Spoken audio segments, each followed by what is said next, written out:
సహోదరి సహోదరులారా, మీకు శుభవార్త. 2025 సంవత్సరంలో మొత్తం 365 అంశాలను మీతో పంచుకోబోతున్నాము. జనవరి 1వ తేదీ నుండి ప్రతిరోజు ఒక అంశము మరియు దానికి సంబంధించిన వాక్యమును పంచుకుంటాము. దయచేసి ఆ వాక్యములను వినండి, ధ్యానించండి మరియు ఆశీర్వదించబడండి. దయచేసి సబ్స్క్రైబ్ చేయండి మరియు మీ స్నేహితులతో పంచుకోండి. ధన్యవాదాలు.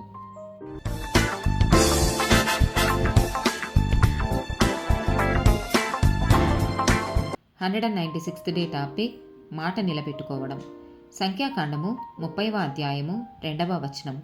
ఇది యెహోవా ఆజ్ఞాపించిన సంగతి.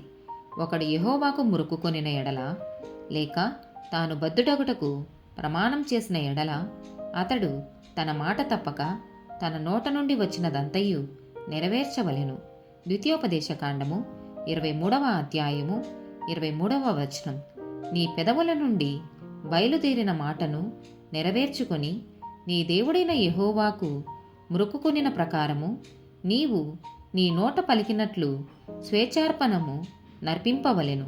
యాకోబు రాసిన పత్రిక 5వ అధ్యాయము 12వ వచనం.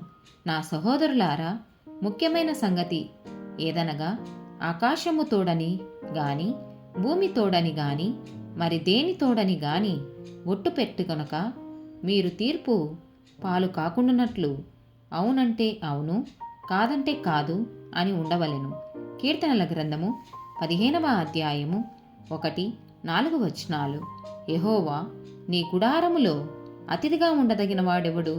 నీ పరిశుద్ధ పర్వతము మీద నివసింపదగిన వాడెవడు? అతని దృష్టికి నీచుడు, అసహ్యుడు. అతడు యెహోవా యందు భయభక్తులు గల వారిని సన్మానించును. అతడు ప్రమాణము చేయగా నష్టము కలిగినను మాట తప్పడు. ఆమేన్.